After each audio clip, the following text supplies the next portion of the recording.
जिसके बाद भगवान बद्री विशाल की मुख्य पूजा यहाँ से 20 किलोमीटर दूर भविष्य बद्री में शुरू होगी।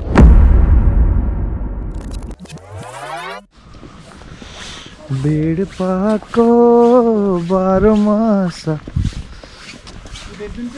क्या कमाल का गीत है ना ये। और उससे भी हंसी ये जगह जहां अभी हम हैं।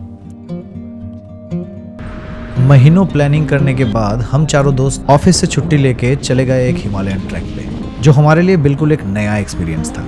बट हमें ये नहीं पता था कि पहले दिन इतना हैवी स्नोफॉल होगा और हमारा पहले दिन का ट्रैक कंप्लीटली कॉल ऑफ हो जाएगा।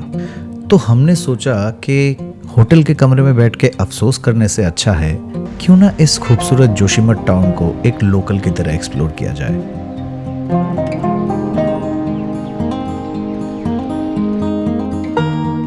अब ट्रैक पे इंडिया के अलग अलग जगह से काफी लोग आए थे। हमारा एक अच्छा ग्रुप बन गया था, सबके साथ अंडरस्टैंडिंग भी अच्छी हो गई थी और ट्रैक के लिए ये काफी जरूरी भी था। तो हम सब एक ही साथ एक ग्रुप बना के निकल पड़े जोशीमठ को एक्सप्लोर करने। तो चलिए थोड़ा ऊपर की तरफ चलते हैं। आसपास के लोगों से हमने रास्ता पूछते हुए ज्योतिर्मठ के दर्शन के लिए निकल गए। ये इंडिया के उन गिने चुने मठों में से है जो इतने हाई ऑल्टीट्यूड में स्थित है और आसपास की जो खूबसूरती है, मेरे वर्ड्स लिटरली कम पड़ जाएंगे।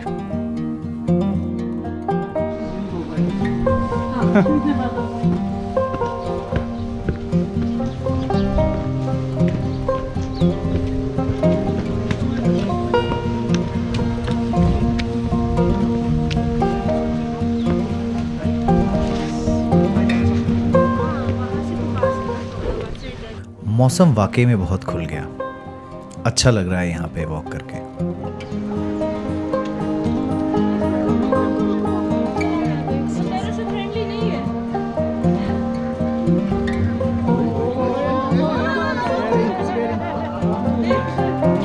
नहीं उसको देखा हुआ आगे वाले को नहीं कुछ मत।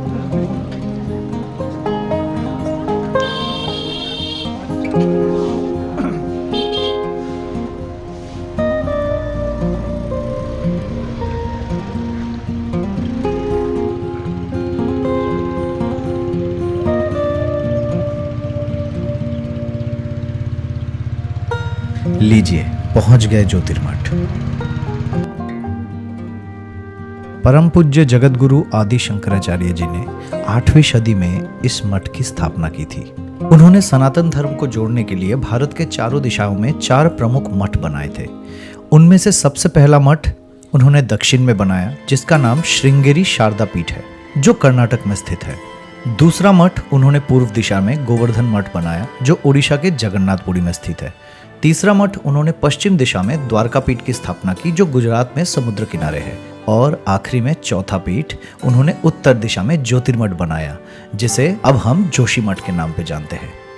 उनकी इस महान आध्यात्मिक यात्रा का जो अंतिम और सबसे महत्वपूर्ण पिलर था, आज हम ठीक वहीं खड़े हैं। दोस्तों, आज जो भव्य रूप हम देख रहे हैं, ये हमेशा ऐसा नहीं था। 8वीं सदी के बाद बीच में लगभग 150 साल तक ये मठ बिल्कुल वीरान हो चुका था। लेकिन 1941 में स्वामी ब्रह्मानंद सरस्वती जी ने यहाँ की गद्दी संभाली और पहाड़ों की कठिन परिस्थितियों के बावजूद रिकॉर्ड मात्र 3 महीने में इस पूरे परिसर का पुनर्निर्माण करवाया। बाद में उनके शिष्य स्वामी स्वरूपानंद सरस्वती जी ने इस काम को आगे बढ़ाया। यानी इस पावन धरोहर के पीछे इन महान संतों की कड़ी मेहनत और तपस्या है। बहुत ही ब्यूटीफुल नज़ारा। हल्की हल्की बारिश भी हो रही है। चारों तरफ बर्फ से ढकी ये गगनचुंबी चोटियां और उनके बीच लिपटा ये हरा भरा शांत ज्योतिर्मठ।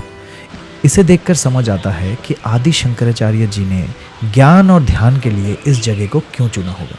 यहाँ की हवा में एक अजीब सा सुकून है, जहाँ प्रकृति और अध्यात्म की शक्ति मिलकर इस पूरी वादी को एक स्वर्ग बना देती है। अंदर जाके देखते हैं क्या। मठ के अंदर हमें एक महाराज जी मिले, काफी ज्ञानी थे।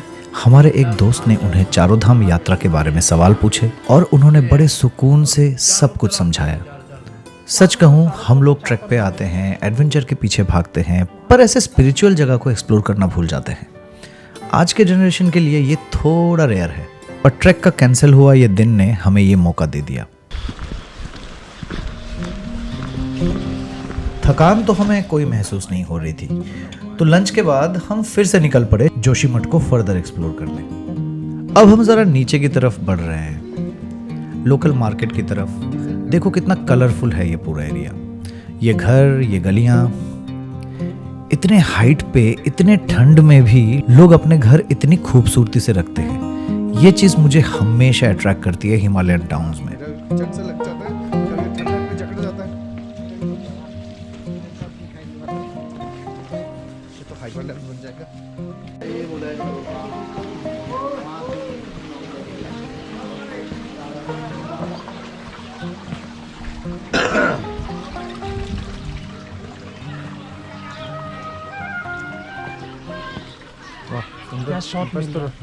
लीजिए, घूमते घूमते हम पहुंच गए नरसिम्हा मंदिर।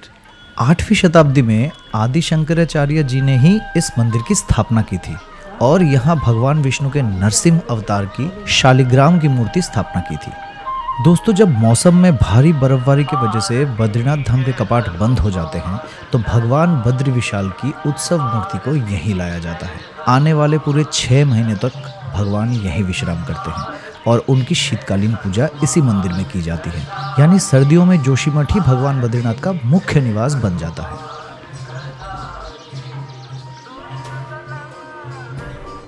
और इस मूर्ति से जुड़ी हुई एक हैरत अंगेज प्रोफेसी भी है। कहते हैं कि भगवान नरसिम्हा की मूर्ति की एक हाथ समय के साथ धीरे धीरे पतला होता जा रहा है। मान्यता ये है कि जिस दिन ये हाथ अलग हो जाएगा उस दिन विष्णुप्रयाग के पास जय और विजय नाम के पहाड़ आपस में मिल जाएंगे। इन पहाड़ों के मिलने से मुख्य बद्रीनाथ धाम जाने के रास्ता हमेशा के लिए बंद हो जाएगा, जिसके बाद भगवान बद्री विशाल की मुख्य पूजा यहाँ से 20 किलोमीटर दूर भविष्य बद्री में शुरू होगी। यानी भविष्य बद्री ही कलयुग का नया बद्रीनाथ धाम बनेगा और इसी वजह से इसे भविष्य का बद्रीनाथ कहा जाता है।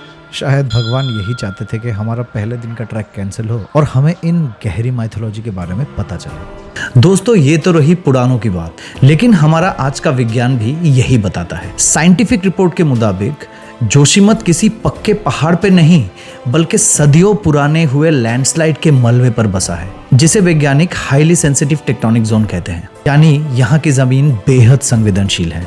हमारी पौराणिक मान्यताएं और मॉडर्न जियोलॉजिकल थ्योरी दोनों ही हमें ये चेताती है कि इस खूबसूरत हिमालयन रीजन की सुरक्षा कितनी जरूरी है। अब जो हमने एक्सपीरियंस किया वो हमारे दिन का बेस्ट पार्ट था। मंदिर के बाहर कुछ बच्चे क्रिकेट खेल रहे थे। हम उनके लिए बिल्कुल अजनबी थे, तो हमने धीरे से अप्रोच किया कि हम खेल सकते हैं आप लोगों के साथ। बच्चों ने तुरंत अपने गेम में हमें शामिल कर लिया। यहाँ सबसे इंटरेस्टिंग बात थी कि हम मंदिर में जूते पहन के तो नहीं गए थे, तो फ्रेश स्नोफॉल के बाद मंदिर का जो गीला फर्श था, सीमेंटेड फर्श, उस पे हमने बेयरफुट क्रिकेट खेला बच्चों के साथ। अब बच्चों की तो वहाँ की आदत है, बट क्रिकेट में हम लोग इतना इन्वॉल्व हो गए कि हमें उस चीज़ का एहसास ही नहीं हुआ। मैच खेलने के बाद हमने बच्चों को नई बॉल खरीदने के लिए पैसे देने की कोशिश की, बट बच्चों ने मुस्कुराते हुए मना कर दिया। सच कहूँ, उनका ये सेल्फ रिस्पेक्ट और पहाड़ की वो बिदा सादगी, जो सिंप्लिसिटी है, वो हमें अंदर तक थोड़ा टच कर गई। जब ट्रिप प्लान किया था सोचा नहीं था कि डे 1 ही कैंसिल हो जाएगा, लेकिन कभी कभी प्लान कैंसिल होना भी किसी वजह से होता है। अगर स्नोफॉल नहीं होती तो हम शायद जोशीमठ को इस तरह कभी एक्सप्लोर ना कर पाते। तो अगली बार जब भी आप उत्तराखंड आने की सोचें, जोशीमठ को अपने बकेट लिस्ट में ज़रूर रखिए। ये जगह उससे ज़्यादा ही डिजर्व करती है। जोशीमठ की ये शाम तो एक हसीन शुरुआत थी। इसके बाद शुरू होती है असली ट्रैकिंग, गुलिंग कैंप, टाली टॉप और वो 4-5 फीट की भारी स्नो, जिसमें हमें समिट तक का फैसला लेना पड़ा। कुंवारी पास के ट्रैक का वो खतरनाक और खूबसूरत सफर मैं पहले ही अपलोड कर चुका हूँ। उस वीडियो का लिंक आपको ऊपर आई बटन में और नीचे डिस्क्रिप्शन में मिल जाएगा। वहां जाकर देखिए कि आगे क्या हुआ। और अगर आपको ये वीडियो अच्छी लगी तो लाइक कीजिए, चैनल को सब्सक्राइब कर लीजिए और बेल आइकन को दबाना मत भूलना। मिलते हैं अगले सफर में। जय बद्री विशाल।